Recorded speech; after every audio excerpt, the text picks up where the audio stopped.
It's time to admit it. Aging is a direct reflection of personal lifestyle inputs. If the body is not being challenged to adapt and is not given real nutrition so that it has the resources to adapt, atrophy, arthritis, incapacity, they will become the norm. That's kind of harsh, Dr. Matt.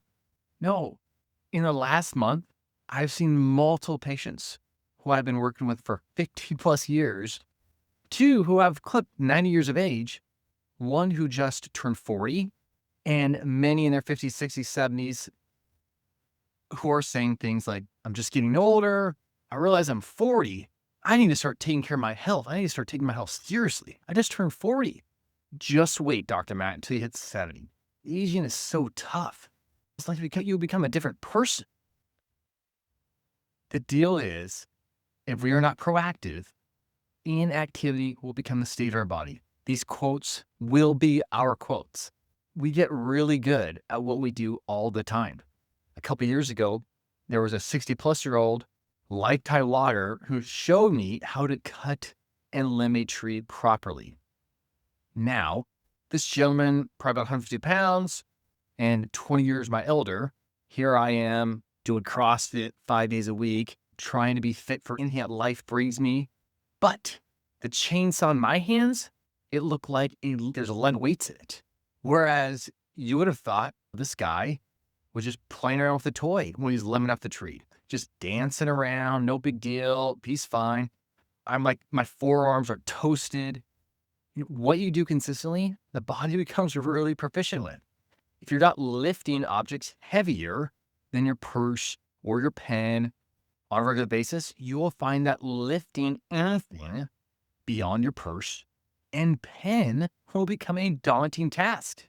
See, oh, no, it will be. If you're not getting up and down from the ground consistently, this capacity to get up off the ground by yourself will leave you. If you have to sit down to put on your socks, put on your shoes, you're losing ground. I know, it sounds intense, right? When it comes to your balance mobility, they're leaving you. This means if you trip, the chance of you not being able to catch yourself is going up. And right along with that is the risk of fracture and hospitalization.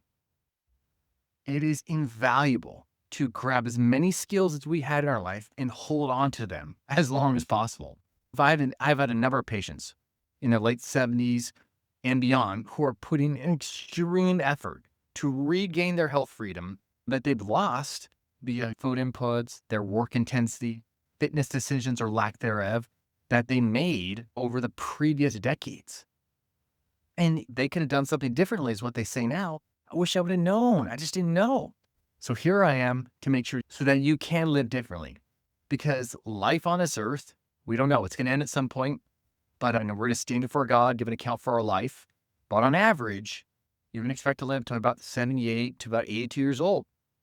So if you happen to be around when you're 70, when you're 75, when you're 80, don't you want to be able to actually participate in life? You could have the energy, you could have the stamina, you could have the vigor to participate physically and mentally going after life into your 70s, 80s, 90s. That is actually possible. I see it. I see it all the time, just like I see the other side. An 82-year-old and a 78-year-old last week who have taken full agency of life. They're not decaying. They're fully alive. But it's this way because of the years of seemingly insignificant choices in the moment that they kept making. Eating meals at home, doing their little workout video 5 days a week, just pressing play and going for it.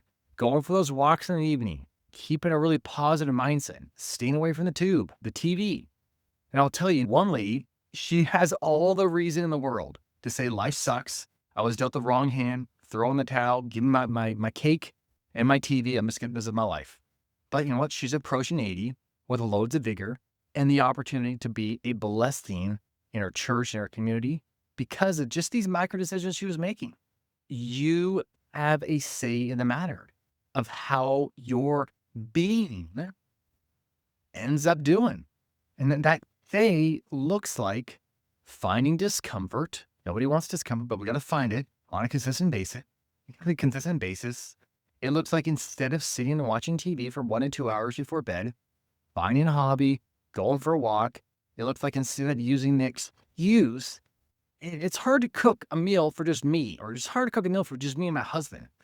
It's finding your whole food rhythm and faithfully cooking yourself up some real food because you are worth it. Let's trade out the donuts. Let's trade out the potato chips, the corn chips. Let's skip the restaurant meals and cook something simple at home. Ditch the vanilla latte, the white chocolate mochas, or the lotus drinks. Let's add a little more protein to our meals. Maybe eat some meat, another piece of bread. Let's carve out 15 minutes or 2 to 3 times a week to get in that physical exertion, to stimulate our being, to feel a little burn in our muscle tissues. You say, my knees hurt. I have a bum shoulder. Welcome to being human. What can we do? What can you do? Let's do that thing. How many have been given something that said, hey, this will help your shoulder out, this will help your knees out? We got to actually do it though. Either way, a month, a year, a decade, it's going to pass. Why not be more capable? Because freedom is not just about July 4th. It's every single day you choosing, having the freedom to choose to not give up your life capacity. All right, I'm Dr. Matt. You can check out the downloads below. This opportunity, do not pass it up to accumulate health over the next week. I'll see you guys next Friday. In the meantime, get after it. Please share this with somebody who is not putting themselves in uncomfortable positions when it comes to building up their bigger vitality on a regular basis. Talk to you later.